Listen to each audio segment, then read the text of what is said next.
آپ دیکھ رہے ہیں ڈیفینڈر 360 اور میں ہوں آپ کا ہوسٹ ڈاکٹر عمر اوان۔ اچھا، آج ہم جس خبر پر تجزیہ کرنے کے لیے حاضر ہوئے ہیں وہ ہے ٹی ایل پی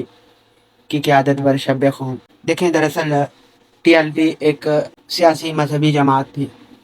جس نے بہت جلدی لوگوں میں اپنی جگہ بنائی اور بہت تیزی کے ساتھ انہوں نے اپنا ووٹ بینک مضبوط کیا،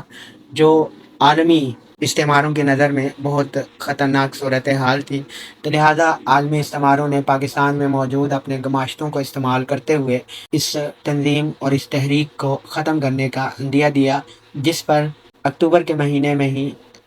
جو ہے وہ پنجاب کی سرزمین پر اس تنظیم کے خلاف شب خون مارا گیا۔ اس کی اعلیٰ قیادت کو گرفتار کر لیا گیا اور پھر انہیں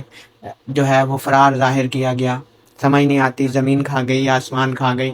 اس سے قبل جب بلوچ رہنما یہ کہتے تھے کہ ہمارے لوگ جو ہیں وہ مسنگز ہیں، تو ہمیں سمجھ نہیں آتی تھی کہ ایسا کیسے ہو سکتا ہے، لیکن اب جب کہ ہم دیکھ رہے ہیں کہ ٹی ایل پی کی قیادت ہی مسنگ ہے، تو سوال تو بنتا ہے کہ اگر وہ گرفتار نہیں ہو رہی تو پھر وہ ہے کہاں۔ اچھا، اس کے ساتھ ساتھ ہم اگلی بات یہ بتائیں آپ کو جو کہ بہت ضروری ہے، وہ یہ ہے کہ پاکستان میں کسی ایسی مذہبی سیاسی جماعت کی کوئی جگہ بنتی ہی نہیں ہے جو یہ چاہتی ہو کہ وہ ختم نبوت کی پہرے داری کرے اور اس کے اوپر جو ہے وہ کسی کو بھی شب خون مارنے کی اجازت نہ دے، اور اگر قانون حرکت میں نہیں آتا تو وہ خود حرکت میں آ جائے۔ ایسی صورتحال میں بہت سارے مذہب بھی ہوتے ہیں، اس میں کوئی شک نہیں ہے کہ کچھ غلطیاں بھی ہوئیں ماضی میں، کچھ ایسے لوگوں کو جو کہ عقیدہ ختم نبوت کے اوپر جو ہے وہ مکمل اعتماد رکھتے تھے اور ان کا اس معاملے سے توہین سے کوئی واسطہ نہیں تھا، انہیں ذاتی دشمنی کی بنیاد پر یا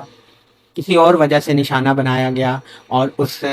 کی ذمہ داری جو ہے وہ ایسی تحریکوں یا گروپوں پر ڈالی گئی۔ لیکن زیادہ تر اگر آپ غازی علم الدین شہید رحمۃ اللہ تعالیٰ علیہ سے شروع ہونے والی تحریک ختم نبوت یا تحفظ ختم نبوت کی جو تحریک ہے، اس کو اگر آپ مطالعہ کریں گے تو آپ کو اندازہ ہو جائے گا کہ جتنے لوگوں نے بھی تحفظ ختم نبوت کے لیے قانون ہاتھ میں لیا ہے، پھر وہ جو ہے ہمارے ملک میں ان کے لیے کسی طرح کی کوئی نرمی نہیں برتی گئی، چاہے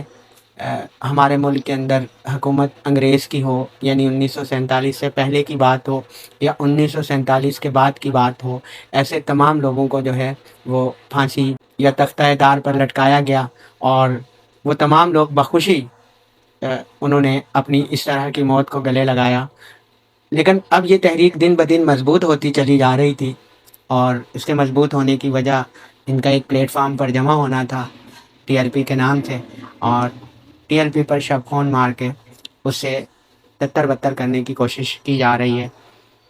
اگر آپ کو ہمارا یہ تجزیہ، ہماری یہ ویڈیو اچھی لگی ہے تو آپ ہمارے چینل کو سبسکرائب بھی کریں، بیل آئیکن کا بٹن بھی دبائیں اور اس سے اپنے گروپس میں اپنے لوگوں میں اس کو شیئر بھی کریں۔ بہت شکریہ۔